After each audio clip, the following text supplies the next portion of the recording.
मैं परमेश्वर का धन्यवाद देता हूँ। प्रभु ने एक बार फिर हम प्रत्येक को इकट्ठा होने का मौका दिया। आइए हम प्रार्थना करके हम शुरू करते हैं। हमारे स्वर्गीय पिता प्रभु जी, हम आपको धन्यवाद देते हैं पिता। आपके चरणों में आने के लिए प्रभु जी आपने हमें सौभाग्य दिया। आपके हर एक भलाइयों के लिए, उपकारों के लिए हम आपको धन्यवाद देते हैं पिता। आपके चरणों में जब आए प्रभु, आपके वचन को जब हम सीखने के लिए जा रहे हैं प्रभु जी, पिता आप हम एक एक को समझने के लिए सहायता कर, अपने वचन को, हमारे मनों को प्रभु आप खोल कर दें। सब बात आपके हाथ में सौंपते हैं। सारा आदर महिमा केवल हम आपको देते हैं। प्रार्थना प्रभु यीशु मसीह के नाम से हम मांगते हैं, आमीन। आज हम लोग परमेश्वर के विषय में, परमेश्वर के स्वभाव के बारे में हम लोग सीखना चालू करेंगे। परमेश्वर के स्वभाव में भी हम छोटे छोटे भाग में हम इसको समझने का प्रयास करेंगे। विशेष रूप से जब हम परमेश्वर का स्वभाव हम सीखने के लिए इकट्ठे होते हैं, तो इसे समझते वक्त हमने पूरी नम्रता के साथ, क्योंकि ये परमेश्वर का स्वभाव है, नम्रता और भय के साथ प्रभु के स्वभाव के बारे में हम जानने का प्रयास करेंगे। क्योंकि वचन में, परमेश्वर के वचन में, रोमी 11वां अध्याय उसका 33वां वचन मैं पढ़ना चाहूँगा। रोमी 11वां अध्याय उसका 33वां वचन। आहा, परमेश्वर का धन और बुद्धि और ज्ञान क्या ही गंभीर है, उसके विचार कैसे अथाह और उसके मार्ग कैसे अगम्य है ना। तो ये एक बोलने का मतलब परमेश्वर का स्वभाव, एक असीमित परमेश्वर के बारे में बताना कोई सरल बात नहीं है ना। क्योंकि वचन में जब हम देखते हैं, ये एक सीमित बुद्धि वाला मनुष्य परमेश्वर को पूरी रीति से कभी समझ नहीं सकता, सीमित बुद्धि वाला। लेकिन फिर भी जितना परमेश्वर ने अपने वचन में हमें प्रकट किया, ताकि हम उसे समझते हुए, उसे जानते हुए हम उसकी आराधना करें और उसकी सेवा करें, उतना ही हम परमेश्वर के वचन से हम उसके बारे में जान सकते हैं जितना उसने प्रकट किया। क्योंकि वो महान, अगम्य, इसलिए वचन में बार बार रोमी 11:33 में लिखा, आहा, परमेश्वर का धन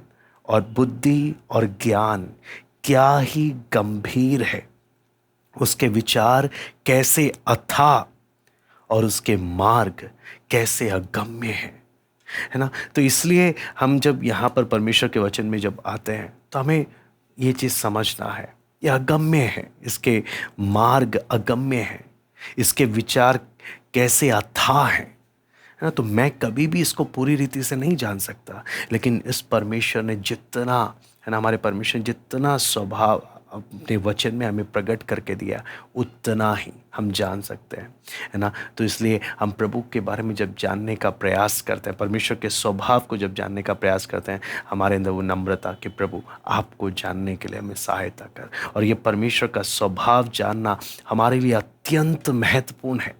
क्यों? क्योंकि बहुत से ऐसे लोग जो वचन को ठुकराते हैं, या परमेश्वर, बाइबल के परमेश्वर के स्वभाव को ना जानने के कारण, है ना, सब दुनिया में सब लोगों का परमेश्वर के प्रति अपना अपना सोच है। सबके अपने अपने ख्याल हैं कि परमेश्वर ऐसा है, परमेश्वर ऐसा होगा, वो ऐसा होगा। मसीह जगत में भी जो अपने को विश्वासी कहते हैं, उन्होंने भी परमेश्वर को अपने जैसा समझने का भूल किया है। इसे भजन संहिता में लिखा है, मैं, तूने जो ये किया और मैं चुप रहा, तो तूने ये समझ लिया कि मैं तेरे जैसा हूं।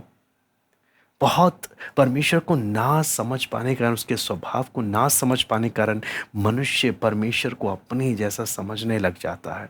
इसलिए बहुत ज़रूरी है कि हम एक एक परमेश्वर के स्वभाव को गंभीरता से सीखें और समझें, है ना। इसलिए जब हम परमेश्वर के स्वभाव के बारे में सीखते वक्त पहला राजा 8:27 भी मैं पढ़ना चाहूँगा। पहला राजा 8:27 यहाँ पे लिखा है, क्या परमेश्वर सचमुच पृथ्वी पर वास करेगा? स्वर्ग में, वरन सबसे ऊंचे स्वर्ग में भी तो नहीं समाता, फिर मेरे बनाए हुए इस भवन में कैसे समाएगा? तो यहाँ पर हम पढ़ते हैं, स्वर्ग में, वरन सबसे ऊंचे स्वर्ग में भी जो नहीं समाता, मैं उस महान परमेश्वर के बारे में कैसे छोटे सी लाइन में, या छोटी सी वीडियो में, या छोटे छोटे भागों में मैं कैसे उस महान परमेश्वर को, ये सीमित बुद्धि वाला मनुष्य कैसे उसे परिभाषित कर सकता है? है ना। केवल हम उतना ही जान सकते हैं, बार बार बताओ, हम कभी भी पूरा नहीं जान सकते, केवल उतना ही जितना प्रभु ने प्रकट किया, है ना। संडे स्कूल में उदाहरण के लिए जब बच्चे संडे स्कूल में इकट्ठे होते हैं तो वहाँ पे हम बहुत ही कम शब्दों में परमेश्वर के स्वभाव को बताते हैं, जैसे कि परमेश्वर आत्मा है, असीमित परमेश्वर है, अनंतकालीन है, ना बदलने वाला है ना। वो कितना बुद्धिमान है, कितना सामर्थी है, पवित्र है ना, न्यायी है, भला करने वाला है, सत्य है। लेकिन जब हम इसे गहराई में समझने का प्रयास करते हैं, वो महान परमेश्वर, तो हमारे अंदर वो नम्रता, प्रभु एक एक बात को, आपके स्वभाव को समझने के लिए हमारी सहायता कर, है ना। विशेष रूप से आने वाले समय में हम जिन बातों को देखेंगे उससे संबंधित कुछ आयतों को मैं पढ़ना चाहूँगा जो परमेश्वर के स्वभाव के विभिन्न पहलुओं को दिखाता है। तो सबसे पहले हम पढ़ लेते हैं यूहन्ना 4:24। यूहन्ना 4:24। परमेश्वर आत्मा है और अवश्य है कि उसकी आराधना करने वाले आत्मा और सच्चाई से आराधना करें। यहाँ पे लिखा है परमेश्वर आत्मा है। फिर उसके बाद पहला यूहन्ना 1:5 मैं पढ़ना चाहता हूँ। पहला यूहन्ना 1:5। जो समाचार हमने उससे सुना और तुम्हें सुनाते हैं वो ये है, परमेश्वर ज्योति है और उसमें कुछ भी अंधकार नहीं। दूसरा पहलू, परमेश्वर ज्योति है। तीसरा, पहला यूहन्ना 1:5 के बाद अब हम पहला यूहन्ना 4:8 हम देखेंगे। जो प्रेम नहीं रखता वो परमेश्वर को नहीं जानता, क्योंकि परमेश्वर प्रेम है। तीसरा पहलू। चौथा, इब्रानी 12:29 में पढ़ना चाहूंगा। क्योंकि हमारा परमेश्वर भस्म करने वाली आग है ना। तो यहां पर हम परमेश्वर के अलग अलग पहलू को देख रहे हैं। पहला, परमेश्वर आत्मा है। दूसरा, परमेश्वर ज्योति है। तीसरा, परमेश्वर प्रेम है।